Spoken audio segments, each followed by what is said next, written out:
नमस्कार। आप सभी का बहुत बहुत स्वागत है। करियर में बहुत बदलाव हो रहे हैं, दिन भर भाग दौड़ होती है, एंड ऑफ द रिजल्ट आपके हाथ कुछ नहीं आता। सभी रिश्तों में खटास आती जा रही है। पैसे को लेकर के, घर की सुख शांति को लेकर के बहुत ज़्यादा अनस्टेबिलिटी आपकी लाइफ में है। देखिए, आप अपनी कुंडली उठा करके चेक करिए, कहीं उस कुंडली के अंदर आपकी कुंडली में चंद्रमा राहु की युति तो नहीं है, या चंद्रमा राहु आपस में क्लोजेस्ट डिग्री में, या चंद्रमा के ऊपर राहु की दृष्टि तो नहीं है।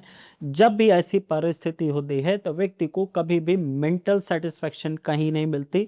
बार बार व्यक्ति जॉब बदलता है लेकिन फिर भी उसे तरक्की कहीं नहीं दिखाई देती।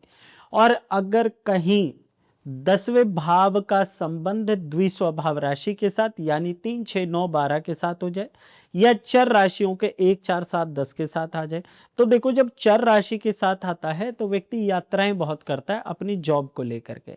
लेकिन जब 10वें भाव का संबंध द्विस्वभाव की राशि के साथ आ जाए, या द्विस्वभाव में बैठे हुए ग्रह की दृष्टि पड़ जाए 10वें भाव में, तो ऐसी परिस्थिति में व्यक्ति का करियर बार बार बदलता है, बार बार उसकी जॉब बदलती है। और बात सिर्फ यही नहीं रुकती।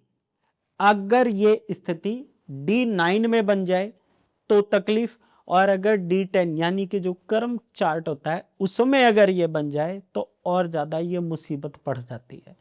तो कभी भी आप अपनी लाइफ में सिर्फ जन्म कुंडली के लगन को लेके, लगन में बैठे हुए ग्रह को लेकर के आप अपने आप को कैलकुलेट मत करिए।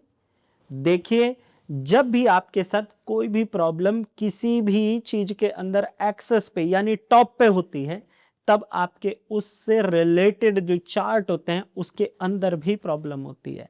जैसे अगर मैरिड लाइफ में शक, वहम या एक्स्ट्रा रिलेशन की अगर कोई गुंजाइश बन जाती है या बनी हुई होती है, तो देखो D9 चार्ट के अंदर जरूर प्रॉब्लम होगी। अगर प्रॉपर्टी को लेकर के विवाद होता है तो हो सकता है जन्म कुंडली का जो लगन होता है उसका चौथा भाव अच्छा हो, चतुर्थेश अच्छा हो, लेकिन D4 और D16 चार्ट के अंदर गड़बड़ आ जाए तो तकलीफ होती है। और कई बार जब माता पिता के पुण्य कर्मों में कमी होती है, माता पिता ठीक से कोई काम नहीं करते, उनकी जिंदगी के अंदर बहुत तकलीफें होती हैं, तो उसकी वजह से वो जिंदगी नहीं सुधार कर पाते, तो उसका इम्पैक्ट आपके अदर चार्ट के अंदर आ जाता है। तो जिसे कहते हैं कि हम बच्चे की कुंडली देखनी हो तो हम माता पिता की कुंडली से D7 देख लेते हैं, और बच्चे की कुंडली से माता पिता की स्थिति देखनी हो तो D12 को देख लेते हैं। इसी प्रकार से इतनी बारीकी से चीजों को चेक करिए। सिर्फ चंद्रमा राहु की युति मात्र एक भाव में एक जगह पर रह के कभी भी आपको शुभ फल पूरा नहीं बनाती। हाँ, ये जरूर है कि ये युति आपको शुभ फल देने में देरी जरूर करती है, भटकाती बहुत है, मेंटल एंग्जाइटी बहुत देती है, सेटिस्फेक्शन मिलने नहीं देती, शक, वहम और डाउट हर किसी के साथ पैदा करती है। आदमी ज्यादा कमाने के चक्कर में कई बार अपनी मेंटल और फिजिकल हेल्थ भी खराब कर बैठता है। और अगर कहीं ये शेयर बाजार और सट्टे और जुए की तरफ बढ़ जाए या किसी प्रकार की गलत आदत की तरफ ये अट्रैक्ट हो जाए तो समस्या और बढ़ जाती है। इसका उपाय क्या करें? देखिए, राहु को और चंद्रमा की युति को ठीक करने का सबसे पहला उपाय, आप अपने घर से जितने भी एक्सपायरी डेट की मेडिसिन हैं उनको बाहर निकालें। जंग लगा लोहा, बरसात की भीगी लकड़ी, जंग लगा लोहा और टूटे फूटे खिलौने। आजकल वायरलेस कम्युनिकेशन डिवाइसेस बहुत सारी आ गई हैं घरों में, है ना। आप इनको घर से बिल्कुल बाहर निकालिए, डिक्लटर करिए अपने घर को। बेफिजूल के वायर कनेक्टर्स जितने भी पड़े हैं वो सारे आप बाहर निकालो। इसके साथ साथ आप अपने घर के अंदर जो पुराने कपड़े पड़े हों, बिस्तर पड़े हों, उनको घर से बाहर निकालो। चंद्रमा राहु की युति आपके घर के अंदर एक अजीब सी दुर्गंध देती है, स्मेल स्टोर कर लेती है।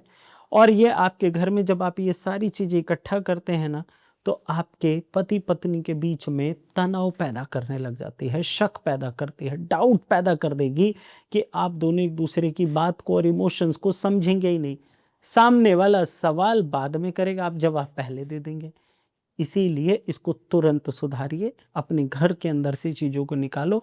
और हाँ, यहाँ पर संभलने की बात और बता देता हूँ आपको।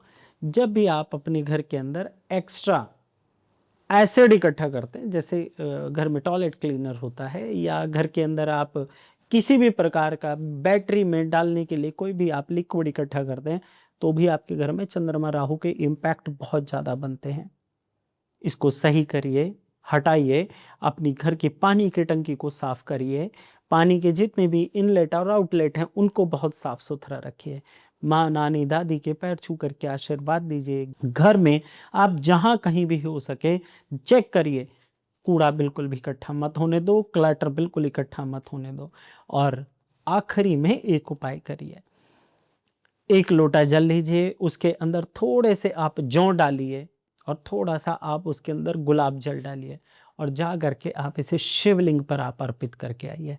देखिएगा, चंद्रमा राहु की युति आपको किसी भी प्रकार से बुरा फल नहीं दे सकती, ये श्योर है। और मुझे कमेंट बॉक्स में ज़रूर बताइएगा जानकारी कैसी लगी। हर हर महादेव। अपॉइंटमेंट्स के लिए नंबर जो दिए हैं उस पर संपर्क कर सकते हैं और फॉलो सब्सक्राइब करना बिल्कुल मत भूलिएगा।